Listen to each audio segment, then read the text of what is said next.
మొరపెడుచున్నాను అని చెప్పేసి ప్రార్థించిందంట. అక్కడి నుంచి లేచి బైబిల్ చదివి ఆ నుంచి లేచి ఊడ్చుకోవడానికి వెళ్ళాలిగా. ఊడ్చుకునేటప్పుడు దేవా నా తలంపుల్లో నా జీవితంలో ఏమన్నా ఉన్నాయో పారవేసుకుని ఊడ్చుకునేవి ఉన్నాయేమో వాటిని తీసివే ప్రభావ, శుభ్రం చేయ ప్రభావ అని చెప్పేసి ఊడ్చుకుంటా ప్రార్థన చేసిందని. అక్కడి నుంచి మళ్ళీ తను మళ్ళీ అంటులు తోముకోవడంలో వాటిలో ఇట్లా ఈ పాత్రలు ఏ రీతిగా శుద్ధీకరించబడతాయో ఆ రీతిగా నేనుగా నీ పాత్రగా ఉపయోగించి ఏమన్నా మట్టి మశానం కొట్టుకొని ఉన్నాను, నన్ను శుద్ధీకరించి ప్రభావ ఈ పాత్ర ఏ విధంగా వాడబడుతుంది ఆ రీతిగా నేను వాడబడాలని సమకూలని చేసి ప్రార్థన చేసుకుంటూ ఉంటాంట.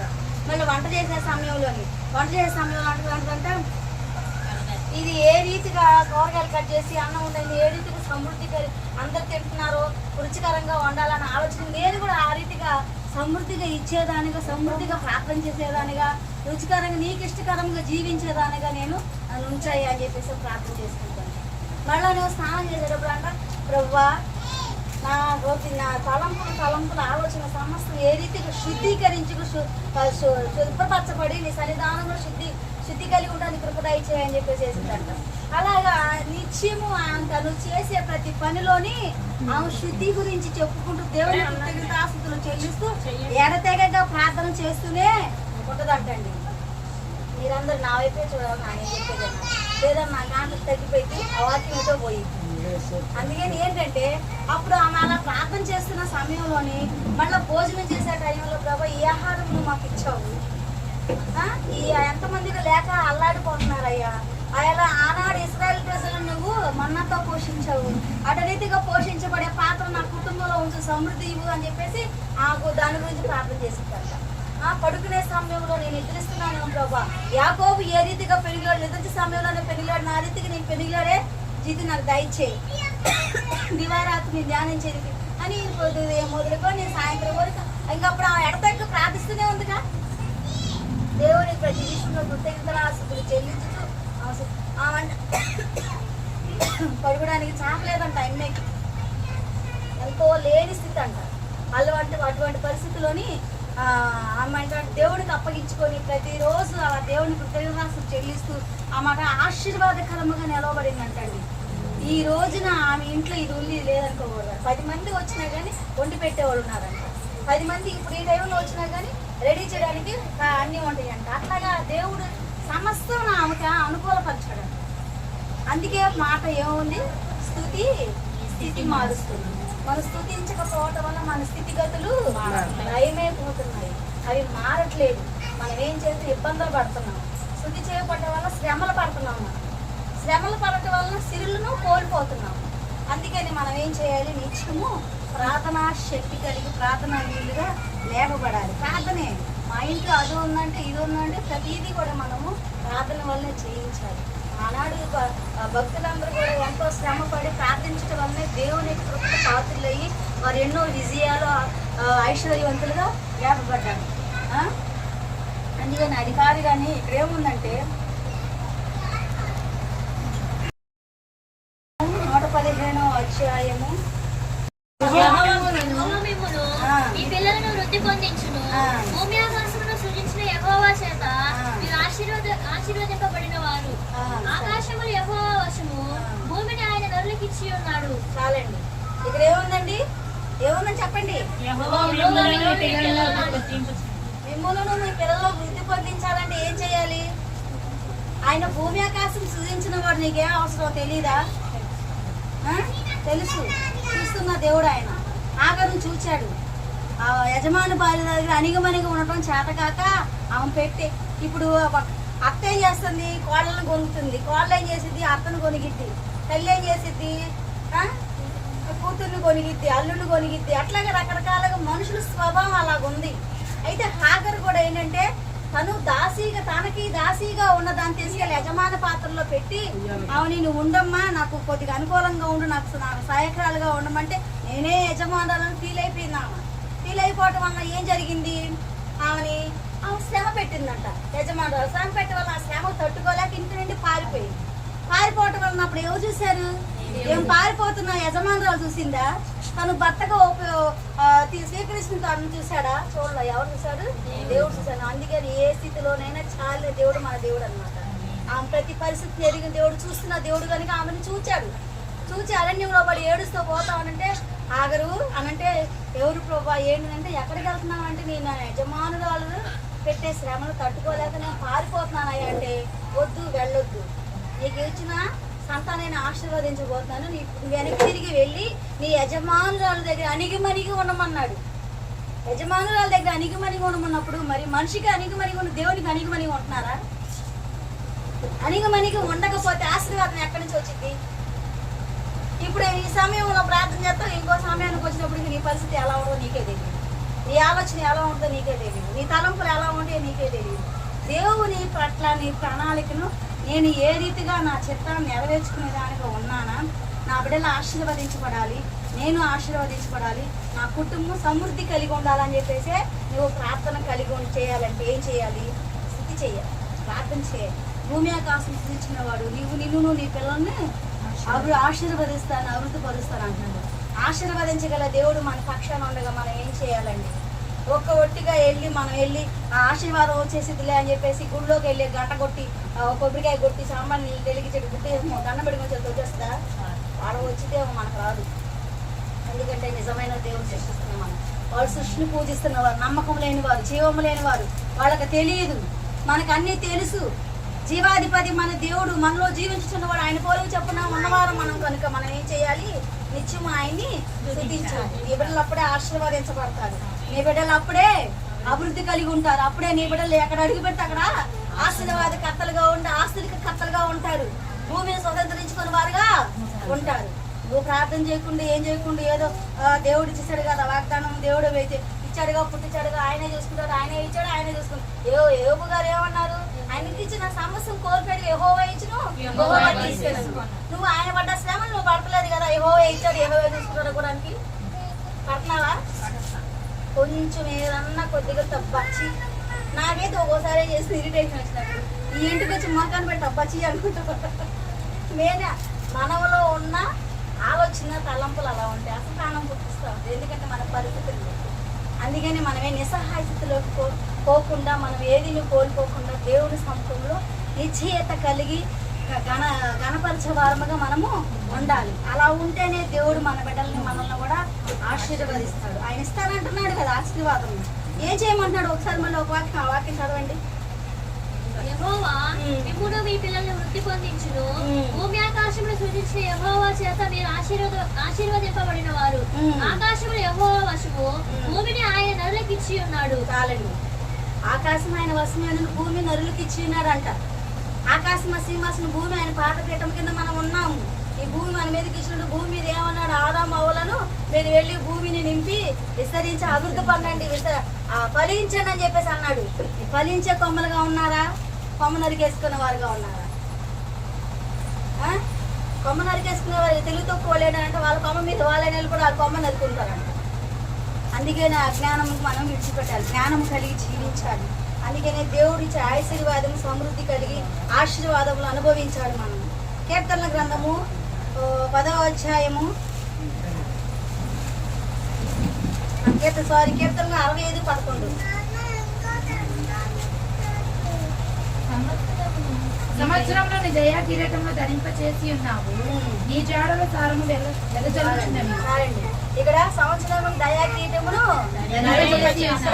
నీ పిల్లలను నేను ఆశీర్వాదిస్తాను, వృద్ధి చెందిస్తానని ఆశీర్వాదిస్తాను అంటున్నాడు. ఇక్కడేమో దయా కిరీటం సంవత్సరమునకే. మళ్ళీ ఏమన్నాడు? నీకు బతినంతకాలం అలా సంవత్సరములుగా అంటే సంవత్సరం ఆయన దయా కిరీటం పొందే రీతిగా మనం ఏం చేయాలి?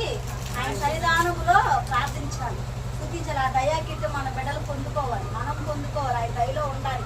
ఆయన దయలో ఉంది కాబట్టి ఏసేర్ ఏం చేసింది? వర్షికి బదులు రాణి అయింది. రాజు యొక్క దండం ఆమె వైపు చూపబడింది. ఆమెకి ఏ అలంకారం లేదు, ఎటువంటి ఇదిగో చేసుకోలేదు, ఎటువంటి సొగసైన సొంపులు ఆలోచన అనేది ఏం చేసుకోలేదు. ఆమె స్వతంత్ర ద్రవ్యాలు రాసుకోలేదు. ఇప్పుడు మనం ఎక్కడికైనా పోతున్నామంటే పౌడర్ పెద్దమందాన్ని కొట్టుకుంటాం, లిఫ్టీకి వేసుకుంటాం, రకరకాలు తయారవుతాం. జనులు చూసి అబ్బో ఏమో బాగుందే అనే రీతిగా ఆకర్షణీయంగా జనులు చెప్పుకునేదాకా తయారవుతాం. కానీ ఏమో అలా కాదు. అక్షయ అలంకారం ధరించుకొని దేవునికి విధేయురాలే ఉండటం వలన రాజు యొక్క దయ పొందుకుందంట. పొందుకోవటం వలన ఆ దేశానికి రాణి అయింది. దేవుని దయ, ఆ దయా కిరీటం నీ బిడ్డలకు ఉందంటే ఎక్కడికి వెళ్ళినా కానీ దేవుని దయ ఉండటం వలన ఆ కిరీటం ధరింపు దయచేయటం వలన దయ కలిగిన వారే ప్రతి విషయంలో కూడా వర్ధిల్లుతూ వస్తూ ఉంటారు. అందుకని ఆ దయా కిరీటము మన బిడ్డలకు మనం కూడా పొందుకోవాలి. ఆ దయా కిరీటం పొందుకోవటం వల్ల మనం వర్ధిల్లుతూ వస్తాం అన్నమాట. ఇంకో చాటుకోసరిగా కరుణ కటాక్షము అనే కిరీటం పొందుకోవాలి. కీర్తనలు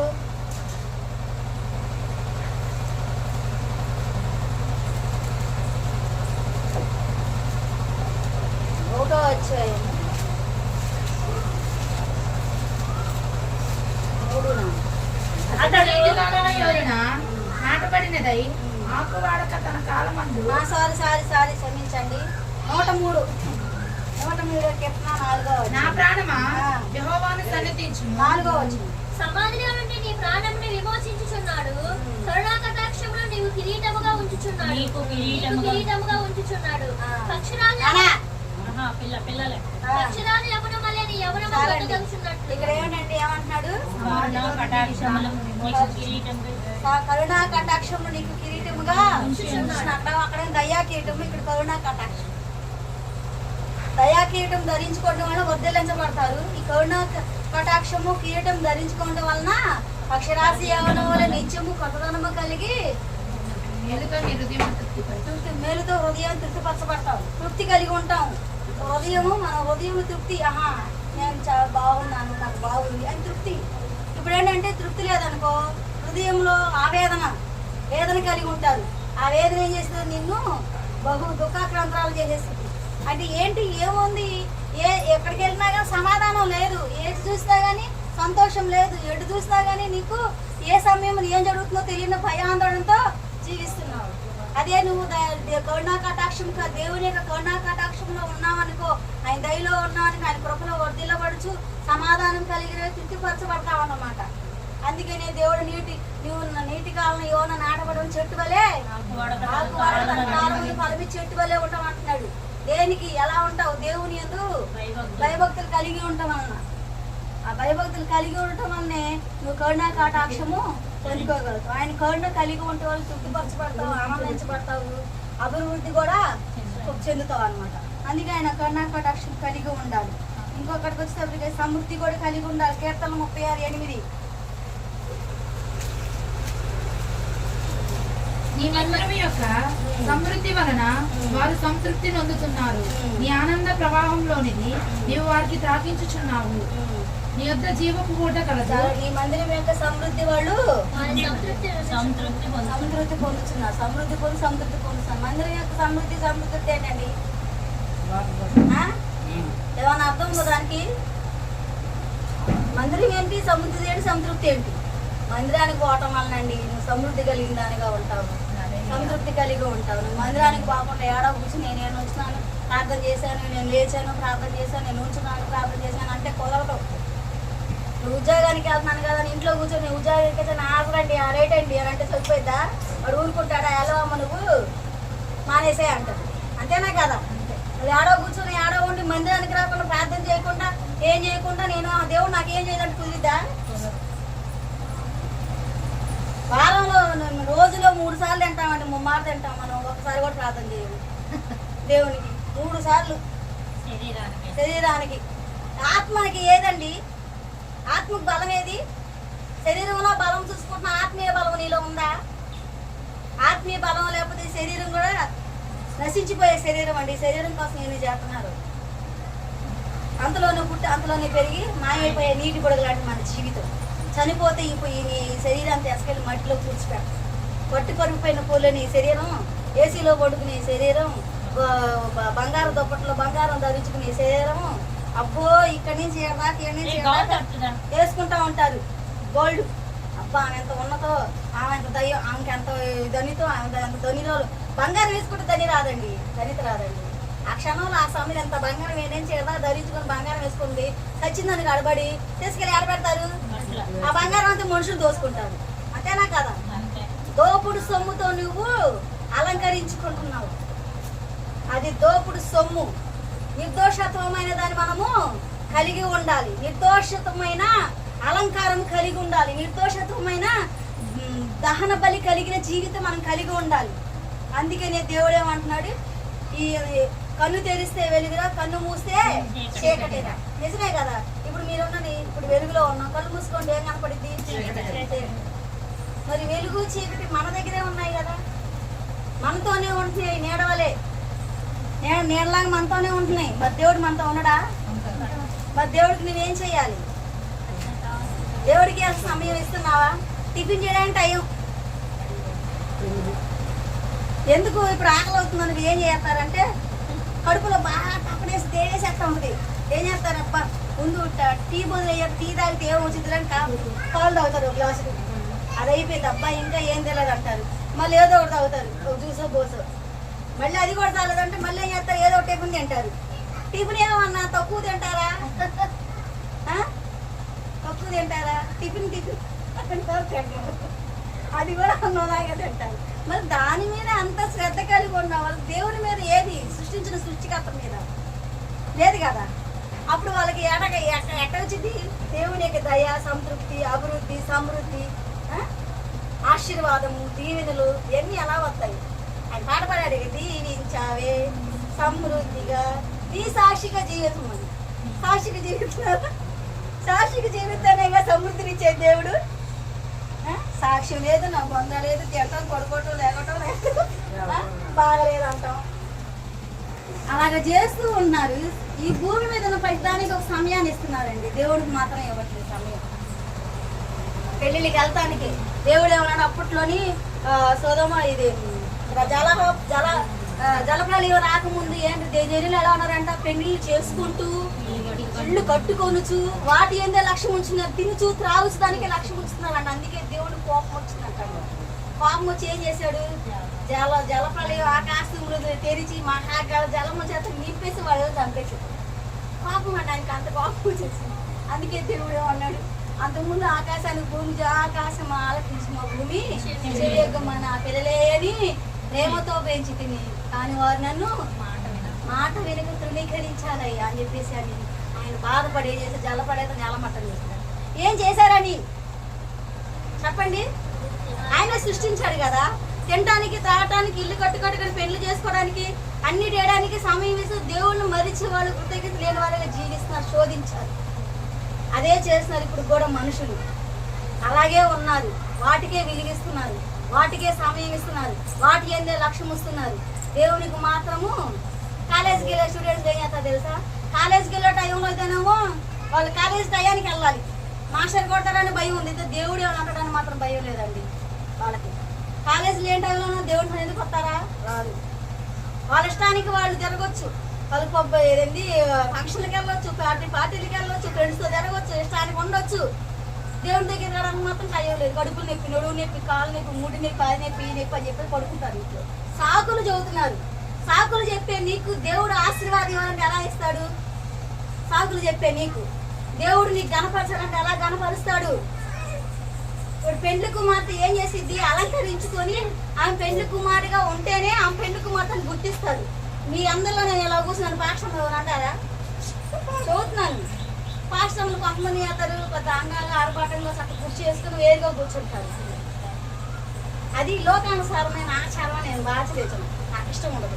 సరే, అలాగే ఏంటంటే పెండ్లి కుమారుగా ప్రత్యేకించబడింది. అలాగే మనం ప్రత్యేకించబడాలి ఈ లోకంలోని. ఈ లోకంలో పనితీరు చొప్పున పని చేసుకుంటూ, పని పట్ల కాదండి మనకు కావాల్సింది. నీ పని కాకపోతే దేవుని సమయాన్ని ఆపుకుంటున్నావు, దేవుని సమయాన్ని దొంగిలిస్తున్నావు, దేవుని సమయానికి రాకుండా ఏం చేస్తున్నావు? నా పని కాలేదుగా, నేను ఆ టయానికి వస్తున్నాను అంటే దేవుడు టైం. ఈ సమయంలో నువ్వు చనిపోతే ఏం చేస్తావు? ఈ సమయంలో నేను వస్తానంటే ఏం చేస్తావు? ఆ పనులు చేసుకుంటానే ఉంటావా? కథాగా నేను వస్తానంటావా? ఊరు కూడా ఆయన అది ఆలోచించుకుని ప్రతి విశ్వాసి దేవుడి సమయాన్ని దొంగిలించి దొంగలుగా, దోషులుగా మనము ఉండొద్దు. దేవుని సమయాన్ని దేవునికి ఇవ్వండి. దేవుని స్తుతించేటప్పుడు స్తుతించండి, ప్రార్థించేటప్పుడు ప్రార్థించండి. అప్పుడే నీ దేవుని యొక్క ఆశీర్వాదం, కరుణ, కటాక్షము, సమృద్ధి అన్ని కలిగి కూడా నీవు ఉంటావు. దేవుడు చేయాల్సింది చేయకుండా మా ఇంట్లో అలా ఉన్నాయి, ఎలా ఉన్నాయి, మేము ఎలా ఉన్నామంటే కుదరదండి. అది మనం చేసుకునే కూర్చో మనం చేసుకునేవి అనమాట అవన్నీ. అందుకనే దేవుడు అంటున్నాడు, నువ్వు కరుణా కటాక్షము పొందుకోవాలన్నా దేవుని సన్నిధానంలో నువ్వు ప్రార్థన చేయాలి. సమృద్ధి కలిగి జీవించాలన్న దేవుని వైపు చూడాలి. ఇంకోటికి వచ్చేసరికి కీర్తన 5వ వచనంలో యెహోవా నీతిమంతులను ఆశీర్వదించువాడవు నీవే, కేడెముతో కప్పినట్లు నీవు వారిని దయతో కప్పెదవు. చాలండి. ఇక్కడ ఏమన్నాడు? ఆశీర్వదించి కేడముతో కప్పుతాను అంటున్నాడు. ఎలా ఉండమన్నాడు? ఎలా ఉండాలి? నీతిమంతులుగా ఉండాలి. నాలో ఏం నీతి ఉందిలే నువ్వు అనుకోనవద్దు. మనం నీతిమంతులుగా ఎంచబడ్డావు. ఎందుకంటే నీతిమంతులు రక్తము చేత మనము కడగబడ్డాము, కొనబడ్డాము, అంగీకరించబడ్డాము, పిలువబడ్డాము, ఏర్పరచబడ్డాము.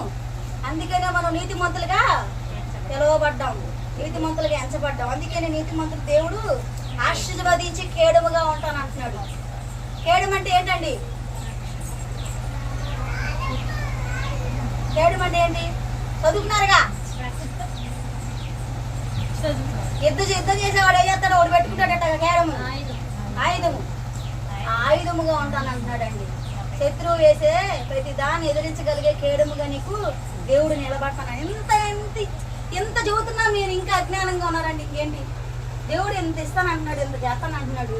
కానీ మనమే దేవునికి కృతజ్ఞత లేని వారముగా దేవుడు స్తుతించకుండా మన ఇష్టానుసారమైన జీవితం జీవిస్తూ మన ప్రతి పరిస్థితిని మనకు అనుకూలంగా మలుచుకుంటూ నీకు ఇష్టం వచ్చినప్పుడే దేవుడు స్తుతిస్తున్నావు, నీకు అనుకూలంగా ఉన్నప్పుడు దేవుడు స్తుతిస్తున్నావు. ఈ డయాన్ని నేను ప్రార్థన చేయాలని చేస్తావా? చెయ్యవు. అది ఒక్కడవా తెరగా అవుతుంది. ఎవరు కదా సార్? సాయిబులు కదా. ఇష్మాయేలు సంతానంకే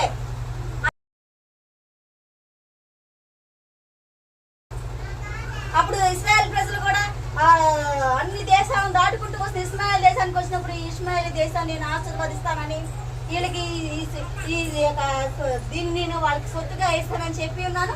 దానిలో మీరు అడుగు పెట్టవద్దు, వారిని ఏం చేయొద్దని అన్నాడు. ఆశీర్వదించినప్పుడు దేవుడు అక్కడ వాగ్దానం ఇస్తాడు. ఆయనకు వాగ్దానం ఇచ్చాడు కాబట్టి ఇశ్రాయేల్ ప్రజలు ఎంతమందిని ఎన్నో రోజులను చంపారు. కానీ ఇష్మాయిల్ని ఏమీ చేయలేదు, ఏమో అంటానికి కూడా ఆస్కారం వల్ల దేవుడు ఆశీర్వదించాడు. వాళ్ళు ఎక్కడున్నా ఏ స్థితిలో ఉన్నా అల్లాగోయంగా ఆ టైంలో అక్కడికి వాళ్ళు ఎక్కడున్నప్పుడు కూడా చక్కగా పొట్ట చేసుకుంటారు, ప్రార్థన చేస్తారు. నువ్వు ఇస్తావు ఆ సమయాన్ని? పడుకున్నాను కదా తర్వాత వేసి ప్రార్థన చేస్తారు. ఇప్పుడు ఆకలి అవుతుందిగా తర్వాత చూసుకోవచ్చు. 12 గంటలు కడుక్కోవాలి, గంటలు తోముకున్న తర్వాత బట్టలు తుక్కున్న తర్వాత ఏంటి ఇది? నీ భక్తి ఏంటి? ఇదే నీ భక్తి. మన భక్తి మనల్ని దేవునికి అనుకూలంగా మలుచుకోవడం కాదండి. దేవునికే మనము అనుకూలంగా మలచబడాలి. అందుకనే దేవుడు అంటున్నాడు సమయోచితమైన జ్ఞానం కలిగి జీవించండి అంటే. ఆ సమయోచితమైన జ్ఞానం కలిగి మీరు ఉన్నారనుకో, ఏ సమయంలో ఏది చేయాలో దేవుని ఎలా సూచించాలో దేవుడు మనకి నేర్పిస్తాడు, చూపిస్తాడు, వినిపిస్తాడు, నేర్చుకుంటాం. అందుకని దేవుడు అంటున్నాడు అన్నమాట, కేడముగా ఉండి ఆశీర్వదించడానికి కేడముగా ఉంటాను. ఆశీర్వాదకరముగా కేడముగా అన్ని కేడముగా ఉండి ఆశీర్వదించబడాలంటే నువ్వేం చేయాలి? నీతిమంతులుగా స్తుతింపబడేవారు. నీతిని మనీలో ఉండాలి.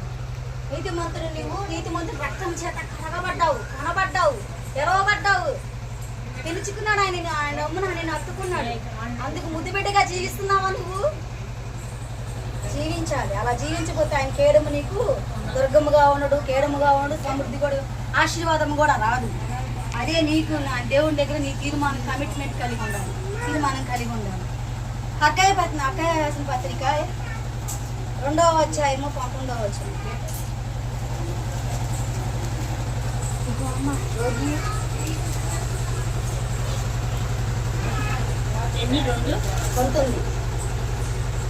కొట్లలో ధాన్యం ఉన్నదా? ద్రాక్ష చెట్లైనను, అంజూరపు చెట్లైనను, దానిమ్మ చెట్లైనను, ఒలీవ చెట్లైనను ఫలించకపోయినను కదా. అయితే ఇది మొదలుకొని నేను మిమ్మల్ని ఆశీర్వదించేదను. చాలండి.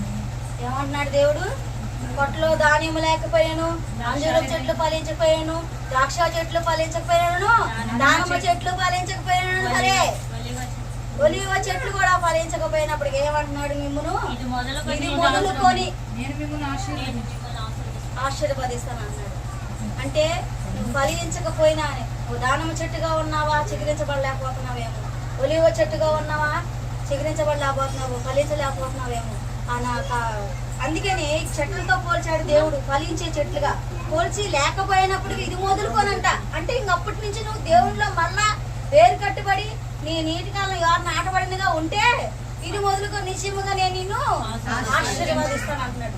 ఇప్పుడైనా సరే ఈ సమయంలో అయినా సరే దేవుణ్ణి మనము స్తుతించే వారము నిలబడ్డప్పుడు ఇది మొదలుకో నిశ్చయముగా నిన్ను, నీ బిడ్డలను, నీ కుటుంబాన్ని, నీ భర్తను, నీ కలిగినంతయు దేవుడు కూడా ఆశీర్వదిస్తాడంట. అంటే ఆశీర్వాదం పొందుకోవాలి. ఇక్కడ సామెతల గ్రంథము 3వ అధ్యాయం 10వ వచనంలో చెబుతున్నాడు దేవుడు.